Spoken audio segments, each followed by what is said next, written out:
Hi Rumble, it's Kendra Science with Science Museum, Oklahoma. Today we are here in the Tinkering Garage and I'm going to teach you how to make your very own Vortex cannon box.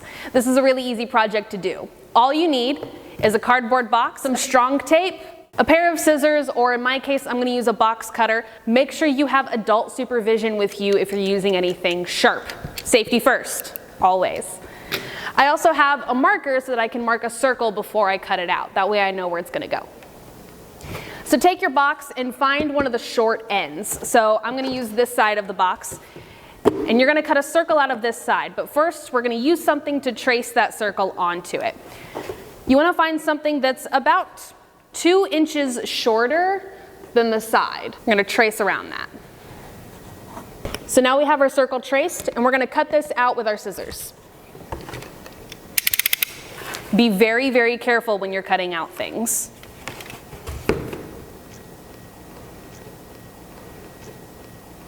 So we have our circle cut out of the side and you only need one. You don't need to do it anywhere else. So once you're done with this, throw it away or you can draw a little face on there. So now that we have our box prepped, we're going to tape it up so that we're not getting air in and out of anywhere else except for that circle.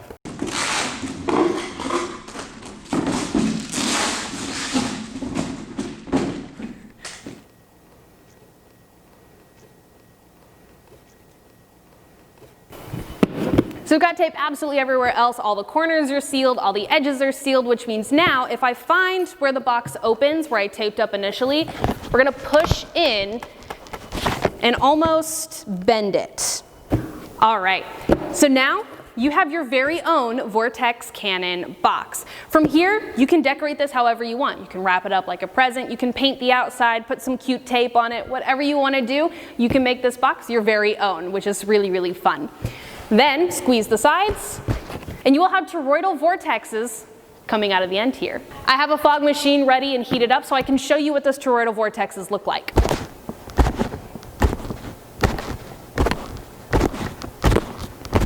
Now, you don't have to have a fog machine. In fact, you can use anything that will create a visible vapor. For example, if you have some dry ice, that would work really, really well. But even if you don't have something that creates a visible vapor, you can still use this in a multitude of ways. You can play tag, you can knock over light objects such as ping pong balls or plastic cups. You can wave around curtains or beads hanging down. Anything that can move around in the wind, you can also move with this, which is a really, really fun time. So why do these vortexes form? Well, because of something called Bernoulli's principle, we have higher and lower pressure systems and the movement of air. So Bernoulli's principle states that faster moving fluids have less pressure. The faster moving fluid coming out of the box, meaning the air that you're pushing out, that has less pressure.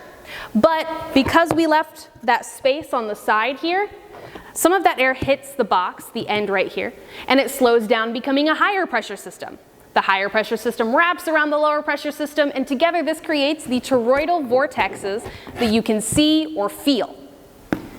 Now, I hope you try this out for yourself, Rumble. This is really, really cool and really, really fun. I want to see how you decorate it too. All right, once you're done with that, I'll call back with another demo. Bye, Rumble.